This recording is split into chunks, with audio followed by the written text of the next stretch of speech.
اور مصری وزیر خارجہ جو کہ دفتر خارجہ پہنچ چکے ہیں، اور اس کے علاوہ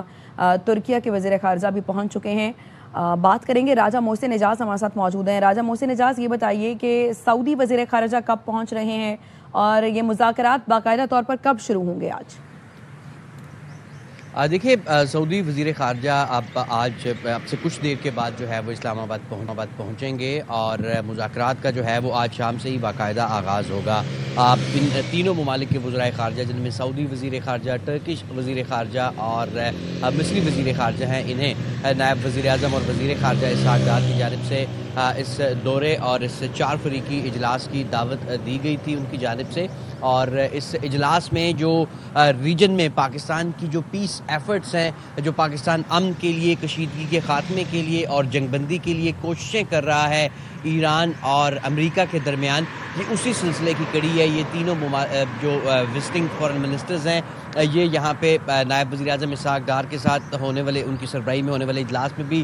شرکت کریں گے، اور خطے کے جو اس وقت کشیدہ صورتحال ہے اس کا جو ہے ایک پیسفل حل نکالنے کی کوشش کی جائے گی۔ اس دورے کے دوران ترجمان دفتر خارجہ کی جانب سے یہ بتایا گیا ہے کہ وزٹنگ جو فارن منسٹرز ہیں، یہ وزیر اعظم پاکستان شہباز شریف سے بھی ملاقاتیں کریں گے، اور اس کے ساتھ ساتھ دو طرفہ امور پر بھی، نہ صرف خطے کی صورتحال پہ جو ایک اجلاس ہوگا وہ، بلکہ اس کے ساتھ ساتھ ان کی پاکستان میں 1 on 1 ملاقاتیں بھی شیڈیول ہیں۔ اور جس طرح اب مصری وزیر خارجہ دفتر خارجہ پہنچے ہیں، جہاں پہ ان کی نائب وزیر اعظم اسحاق ڈار سے ملاقات بھی ہوگی، اور اس کے ساتھ ساتھ نہ صرف خطے کی صورتحال بلکہ دونوں جو ممالک ہیں ان کے جو باہمی تعلقات اور تعاون سے متعلق جو دیگر چیزیں ہیں ان پر بھی بات چیت کی جائے گی۔ پاکستان کی جانب سے بڑے کھلے دل کے ساتھ یہ کہا گیا تھا کہ پاکستان امن کے لیے کی جانے والی ہر کوشش اور مکالمے اور سفارتکاری کا حامی ہے، اور اس وقت جو ریجن میں جو کانفلکٹ چل رہا ہے مڈل ایسٹ میں، اس کا پرامن حل چاہتا ہے۔ اسی سلسلے میں گزشتہ روز بھی ایک بڑی تفصیلی ٹیلی فون کال کی گئی وزیر اعظم شہباز شریف کی جانب سے ایرانی پریزیڈنٹ کو، اور اس کے ساتھ ساتھ نائب وزیر اعظم اور وزیر خارجہ اسحاق ڈار جب سے یہ کانفلکٹ شروع ہوا تب سے بڑے متحرک دکھائی دیے، اور اسی لیے پاکستان جو ہے وہ اس کو لیڈ میڈیٹر کے طور پر دیکھا جا رہا ہے۔ پوری دنیا کی جو نظریں ہیں وہ پاکستان پر ہیں کہ پاکستان جو ہے وہ اپنا رول پلے کر کے جو ہے وہ اس جو کانفلکٹ چل رہا ہے اس کا ایک پیسفل حل نکالے۔ اور اسی سلسلے میں اب یہ جو مہمان وزرائے خارجہ ہیں جو گزشتہ رات پاکستان پہنچے تھے، جس میں مصر کے وزیر خارجہ اور اس کے ساتھ ساتھ ٹرکش وزیر خارجہ شامل ہیں، جبکہ سعودی وزیر خارجہ اب سے کچھ دیر کے بعد اسلام آباد پہنچیں گے، جس کے بعد آج شام سے جو ٹاکس ہیں ان کا باقاعدہ آغاز ہوگا۔ اچھا، تو راجہ محسن، یہ جو آج مذاکرات ہونے جا رہے ہیں، جو اہم بیٹھک ہونے جا رہی ہے 4 بڑے اسلامی ممالک کی،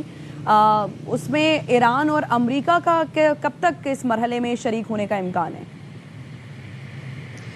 دیکھیے، یہ جس طریقے سے ہماری پاکستان میں ترجمان دفتر خارجہ سے بھی بات ہوئی اور پھر ایرانی ایمبیسی میں بھی لوگوں سے بھی بات ہوئی، ترجمان کا یہ کہنا ہے کہ کیونکہ سفارتکاری ایک ایسا پروسیس ہے کہ جو بڑا آہستگی سے، بڑا سلولی موو کرتا ہے۔ پاکستان نے جو ہے وہ چیزیں انیشیٹ کر دی ہیں، ایک ڈیمانڈز دی گئی تھیں ایران کی جانب سے، وہ بھی امریکہ کی جانب سے وہ پاکستان نے ایران کو دی ہیں، پھر اسی طرح کچھ ایرانین ڈیمانڈز تھیں جو انہوں نے بتایا تھا کہ ہماری یہ 5 بڑی ڈیمانڈز ہیں، جس میں مستقبل میں حملے نہ ہونے کی یقین دہانی، پھر پرامن مقاصد کے لیے یورینیم انرچمنٹ کی اجازت دینا، اس طرح کی چیزیں تھیں۔ تو اب اس وقت جو ہے وہ جو مطالبات ہیں وہ ایکسچینج ہو رہے ہیں۔ تو یہ جو 4 ممالک آج اور کل بیٹھیں گے ان مذاکرات کے لیے، ٹاکس کے لیے، ان کا جو پہلی ترجیح اور کوشش یہی ہے کہ خطے کو مزید جنگ سے بچایا جائے، خطے کو امن کی طرف لے جایا جائے۔ بالخصوص اگر ہم جو ترکی کے وزیر خارجہ ہیں ان کے ریسنٹ میڈیا ٹاکس یا انٹرویوز سنیں تو وہ بھی بارہا یہ بات دہرا چکے ہیں کہ جو خطے کے ممالک ہیں، بالخصوص اسلامی ممالک،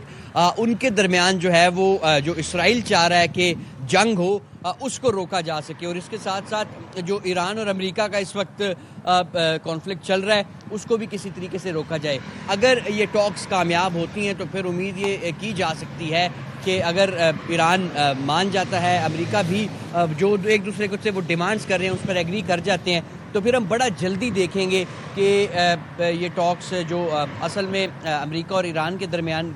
ہوں گی وہ بھی ہمیں دیکھنے کو مل سکتی ہیں. اور اس سلسلے میں ہم نے امریکی حکام کو بھی ریسنٹلی سنا, ان کا بھی یہ کہنا ہے کہ اب جو جنگ ہے یہ زیادہ طویل بات نہیں ہے, اب یہ مہینوں کی نہیں ہفتوں کی بات ہے. تو امید یہ کی جا سکتی ہے جس طریقے کی ایفرٹس پاکستان نے کی ہیں, جس طریقے کی ایفرٹس پھر پاکستان کے دوست ممالک نے کی ہیں جس میں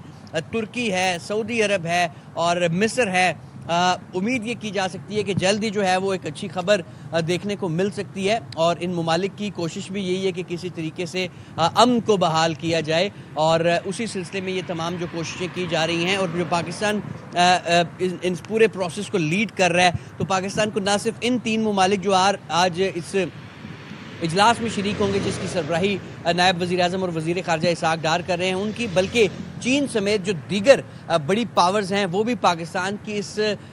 جو کوشش ہے اس کو نہ صرف اپریشیٹ کر رہی ہیں بلکہ پورے طریقے سے پاکستان کو اس امن کے اس پروسیس میں اپنی حمایت کا بھی یقین دلا رہی ہیں. ٹھیک ہے, راجہ محسن اعجاز ہمیں اس متعلق اپڈیٹ کر رہے تھے. راجہ محسن, آپ کا بہت شکریہ.